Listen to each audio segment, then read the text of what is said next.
Part of the problem is in the communication of scientific results, which are in the form of statistical information which is not well received by humans, in contrast with a narrative which humans love, the story. Here, the narrative is a problem. The narrative may be the problem. This lecture, by one of the most brilliant men of our time, cognitive scientist, Nobel laureate in economics, Professor Daniel Kahneman. Everything that's going sideways right now is in that lecture.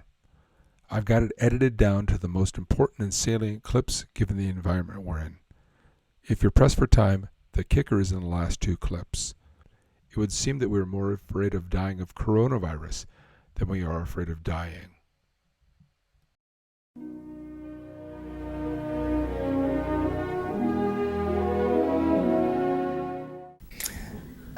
This talk will be about psychology, because psychology is what I know, but I would like to begin to set the stage by talking about the word to know. What does it mean? What does this word mean?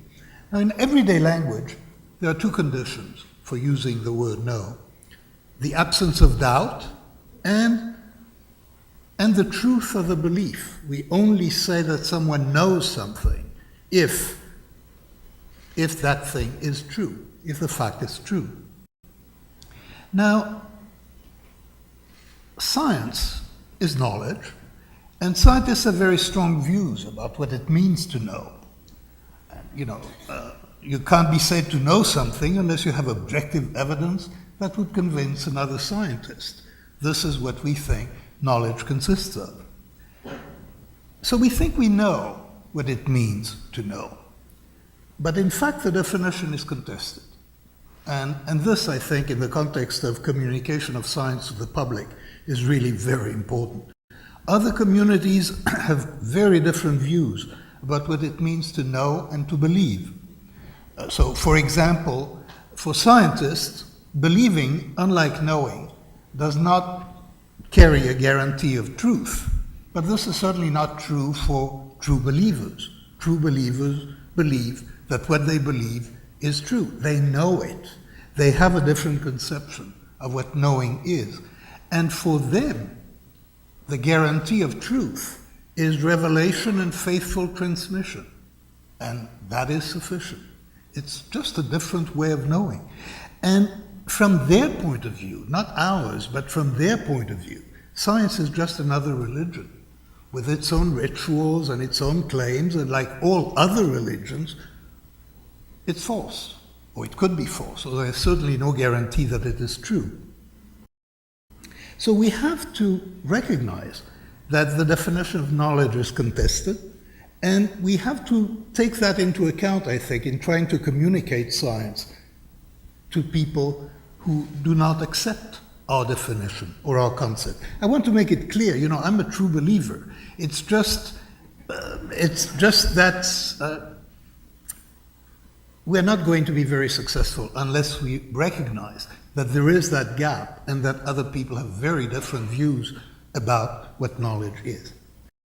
And now let me turn to stuff I know more, and to the psychology of knowing.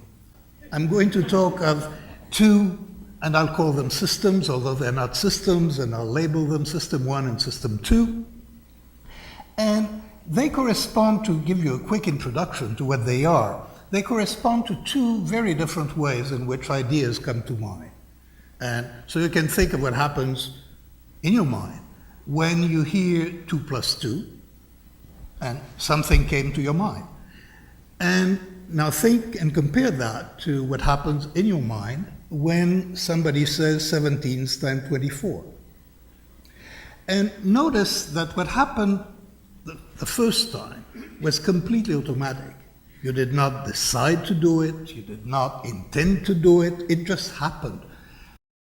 When you heard 17 times 24, probably nothing very definite came to mind, but you recognized it as a multiplication problem. You probably knew whether you could do it in your head or not, and you had a choice to make whether or not to do it. You probably wisely decided not to try. But the point is, if you had decided, if you do carry out that multiplication, it is a deliberate act. It is not automatic, it is intentional, it is effortful, it involves mental work. And in fact, quite hard mental work. I'll give you another example of how this works. About 20 years ago, that experiment was run. That was a period when there was a lot of terrorism in Europe, and people were selling travel insurance at the airport. And in the experiment, they obtained prices that people were willing to pay for two different policies. And one of the policies is said that you are paid $100,000 in case of death for any reason during your trip. And the other one was you're paid $100,000 in case of death in a terrorist incident during your trip. Obviously, the first one is worth more than the second, but what happens? Very much the same as truth and validity. People actually answer that question by consulting something that is readily available and accessible to them, which is how afraid they are.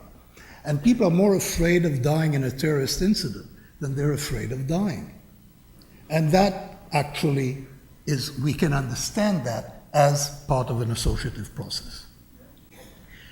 In general, and I won't elaborate on that, one of the weaknesses, the great weaknesses of System 1, is in statistical processing. System 1 tells stories about individual cases. It is actually very weak in drawing inferences from information about ensembles of cases. It just doesn't do this. It tells stories. And we are much better at inferring the general from the particular than at inferring the particular from the general. System 1 also has its conditions for believing that something is true, and that gets us to the topic of knowledge.